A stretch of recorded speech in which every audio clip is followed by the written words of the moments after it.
Assalamualaikum warahmatullahi wabarakatuh. Salam sehat, salam semangat buat teman-teman semua. Bersama saya Mariana Safitri. Kali ini kita akan masuk ke mata kuliah manajemen jaringan pada pertemuan kedua yang membahas terkait standar manajemen jaringan. Oke, pembahasannya ada 3 di sini, ada standar, ada model manajemen, dan language. Untuk standar sendiri, ada standar organisasi, ada standar layers, kemudian ada protokol standar of transport layers, yang terakhir protokol standar of management application layer. Kita bahas dulu terkait perkembangan perangkat jaringan, ya. Awalnya jaringan komputer sederhana, ya, hanya terdiri atas satu atau lebih dari mainframe yang terkoneksi dengan beberapa peripheral. Kemudian karena jumlahnya dari sumber jaringan yang sangat kecil, maka untuk mengelolanya pun relatif mudah dan cukup dengan menggunakan teknik dasar. Ya. Namun saat ini perkembangannya tentu sudah semakin pesat, semakin kompleks, ya, di mana kompleksitas jaringan komputer utamanya datang dari 2 aspek. Yang pertama, ada peralatan yang banyak, kemudian yang kedua, perbedaan peralatan pada jaringan. Yang termasuk dalam peralatan pada jaringan apa saja, ya, mulai dari perangkat keras atau hardware-nya, kemudian operating system-nya atau SO-nya, kemudian DBMS-nya, database management system, kemudian software aplikasi yang isinya program-program, kemudian peralatan komunikasi dan pelayanan komunikasi, ya. Oke, di sini ada contoh kasus di mana ada sebuah organisasi, ya, atau perusahaan dengan gedung 3 lantai, ya. Masing-masing lantai menggunakan jaringan LAN yang berbeda-beda. Jadi lantai pertama LAN-nya beda, lantai kedua LAN-nya beda, lantai ketiga LAN-nya juga beda-beda. Ini kasus yang pertama. Oke, bagaimana dari segi efisiensinya? Tentu teman-teman sudah bisa menjawab. Dengan menggunakan LAN yang berbeda-beda di setiap lantai, otomatis tidak efisien, ya. Oke, di sini kalau kita lihat gambar, ini sudah bisa difahami, ya.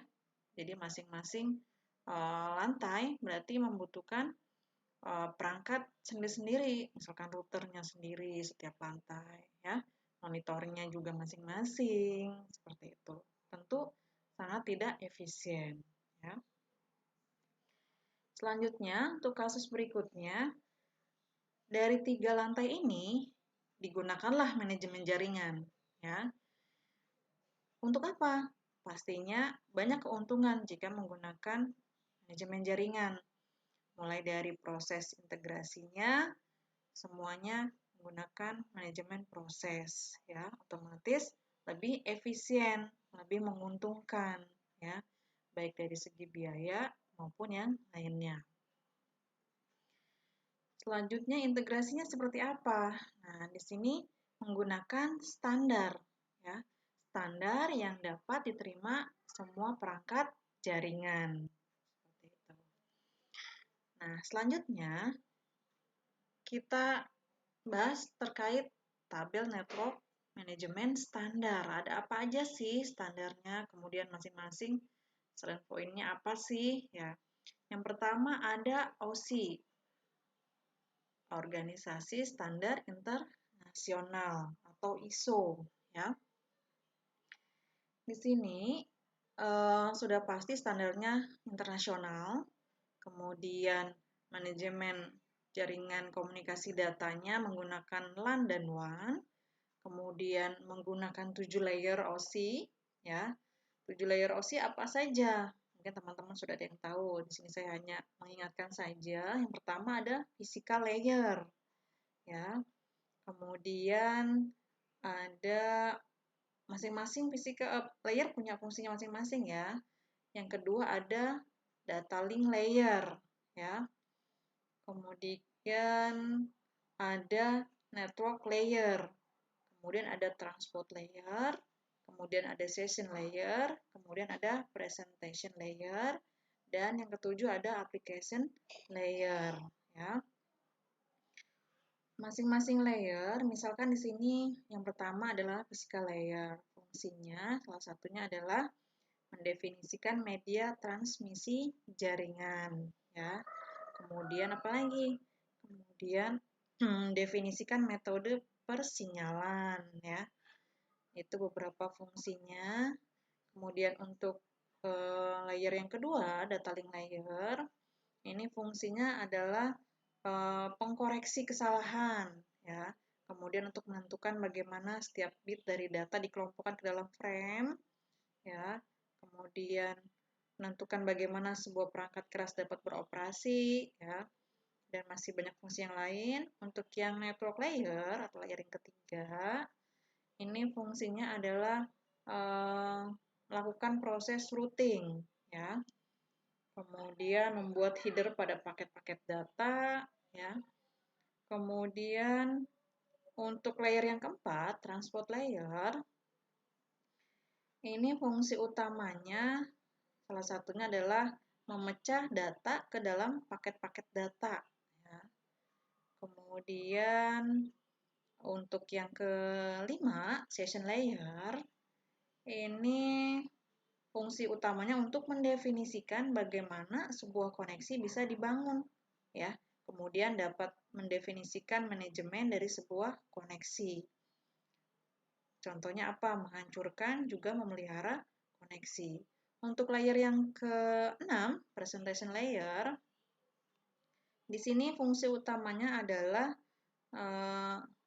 mentranslate data, ya, mentranslate data yang akan ditransmisikan dari dan menuju sebuah aplikasi.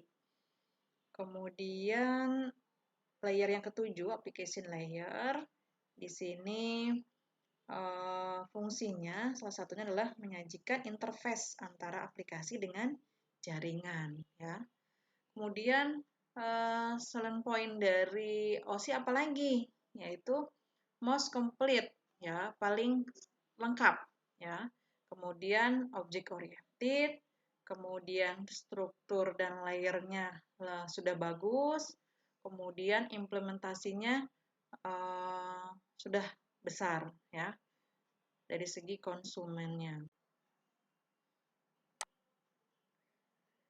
Selanjutnya adalah SNMP, ya, Simple Network Management Protocol, ya.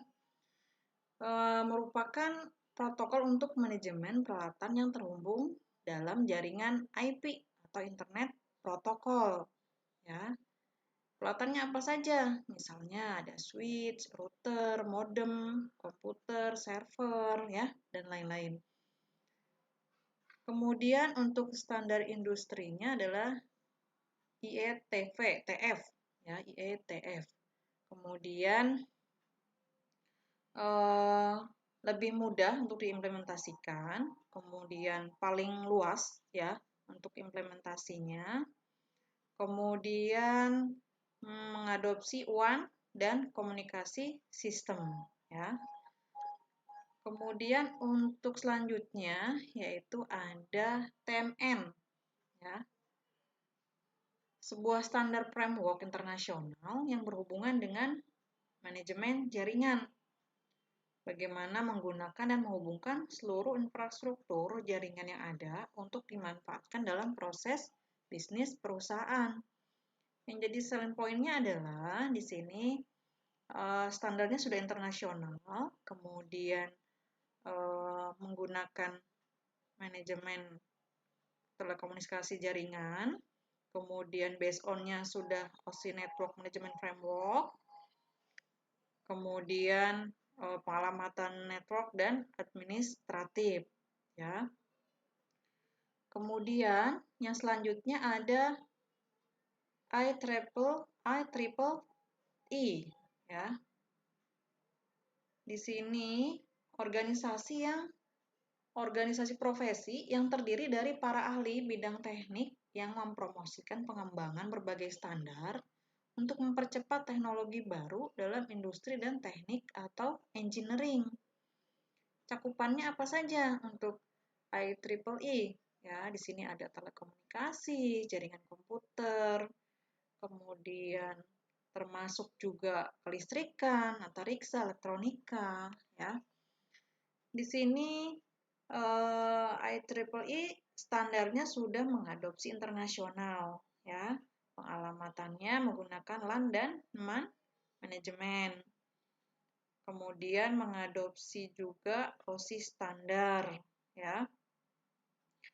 Kemudian selanjutnya ada web based management, ya. Untuk web based management ini inisiatif dari DMTF, ya, mengenai perangkat standar manajemen dan internet teknologi yang dikembangkan untuk mempersatukan manajemen untuk lingkungan komputasi level enterprise, ya.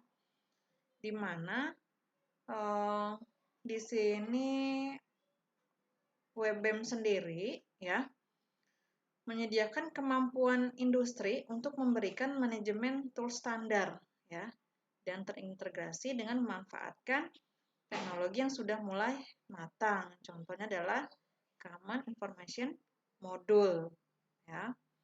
Kemudian ada juga Extend Markup Language, ya. Di sini juga menggunakan Java Management Application Program Interface, ya. Oke, mungkin untuk ringkasan dari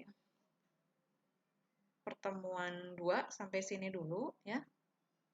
Jika ada hal yang ingin didiskusikan, kita bisa masuk ke forum diskusi, ya, yang ada di LMS atau bisa melalui WA Group, ya. Terima kasih. Assalamualaikum warahmatullahi wabarakatuh.